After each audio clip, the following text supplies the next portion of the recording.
आज आपको हम व्यंजन संघ का तीसरा भेद पढ़ाने वाले हैं। कौन सा भेद पढ़ाने वाले हैं? तीसरा भेद पढ़ाने वाले हैं। तीसरा भेद के कुछ जो दो भेद बताए हैं उन भेदों से कुछ अन्य हैं। ठीक है, अभी आपके सामने जो हम बताएंगे तो आप उसको आसानी से जान जाएंगे कि कैसे भिन्न है। इसमें 2-3 स्टेप हैं, उन स्टेप को जो आप जान गए तो आपको आसानी से तीसरा भेद आपको आसानी से समझ में आ जाएगा।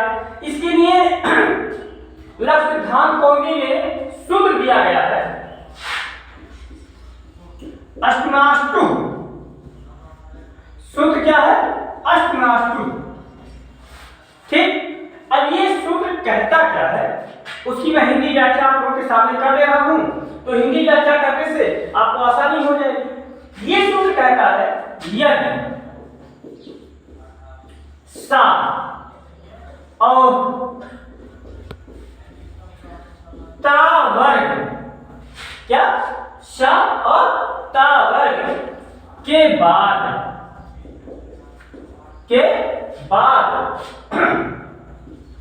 सा या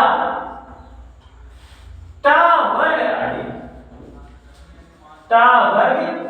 आए तो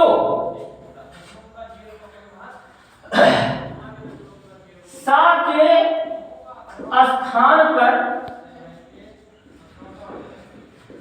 के स्थान पर सा आदेश हो जाएगा।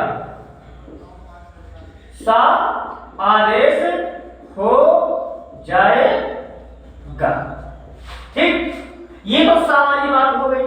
अब ता वर्ग की बात कर लेते हैं। ता वर्ग के बाद ता वर्ग आए। कौन सा वर्ग है? ता वर्ग आए तो ता वर्ग के स्थान पर क्रम से, ठीक है, कैसे क्रम से ता वर्ग आदेश होता है। ता वर्ग आदेश होता है। ठीक, अब यहां पर आप समझ लीजिए, समझना ये सबसे ज्यादा महत्वपूर्ण होता है। जैसे इस सा के बाद अगर ये सा आ रहा है, यानी दंत सा के बाद मूर्धन्य सा आ रहा है, तो दंत सा के स्थान पर मूर्धन्य सा आदेश हो जाता है ऑटोमेटिक। किस सूत्र के द्वारा? अष्टनाष्टु सूत्र के द्वारा। तब ता वर्ग के बाद अगर ता वर्ग का कोई भी वर्ण आ रहा है तो इस ता वर्ग के स्थान पर ता वर्ग हो जाएगा क्रम से।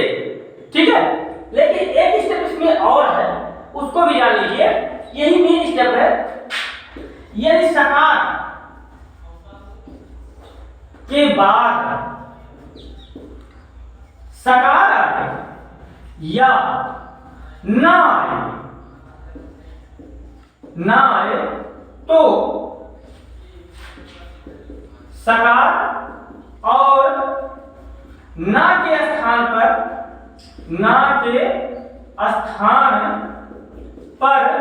रा आदेश होता है। ठीक है, ये महत्वपूर्ण है। ये सबसे ज्यादा महत्वपूर्ण है कि अगर सकार के बाद सा आए या ना आए तो सकार के स्थान पर सकार ही होगा, सा ही होगा, और ना के स्थान पर क्या हो जाएगा? और आदेश हो जाएगा।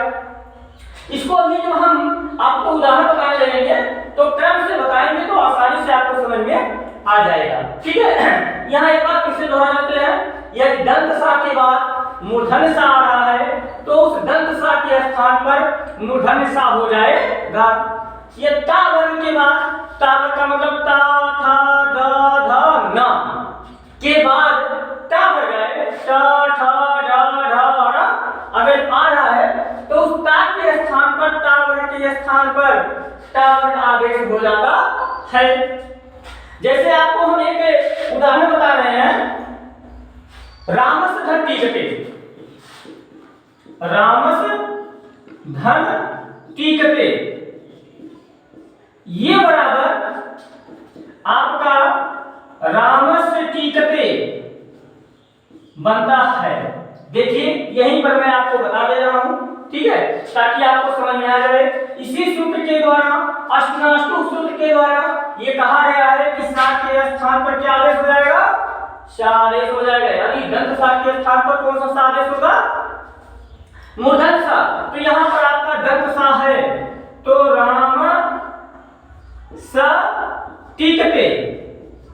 अब इस सा के स्थान पर क्या आदेश होगा? मूर्धन्य सा आदेश होगा। तो ये हो जाएगा राम से धन टीकते। वर्णों को मिला देंगे तो आपका क्या बन जाएगा? रामस्य टीकते। ऐसे ये बनता है। तो ये तो हो गया सा का। ठीक, हमने आपको एक स्टेप यहाँ छोड़ा है कि सा के बाद ये ना आए तो उसके स्थान पर क्या आदेश होता है? रा आदेश होता है। ये जरूर बता लीजिए आपको। जैसे शब्द है कृष्ण धन न, ठीक है, कृष्ण धन न।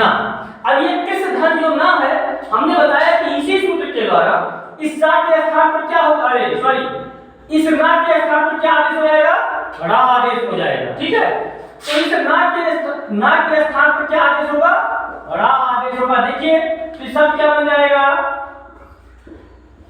कृष्ण धन रा। ठीक है, शब्दों को मिलाने जाएंगे तो आपका शब्द क्या बन जाएगा? कृष्ण। जिस कृष्ण को लोग याद करते हैं वही कृष्ण आपका ये बन जाएगा। इसमें एक दो उदाहरण और आपको कौन बता रहे हैं? ये तो सा वाला हो गया था। ता वर्ग का बता दें ताकि ता वर्ग का बताने पर आपको दिक्कत नहीं होगी, वो भी जान जाएंगे। तो है, आप देख लीजिए, तत् धन टीका, तत् धन टीका।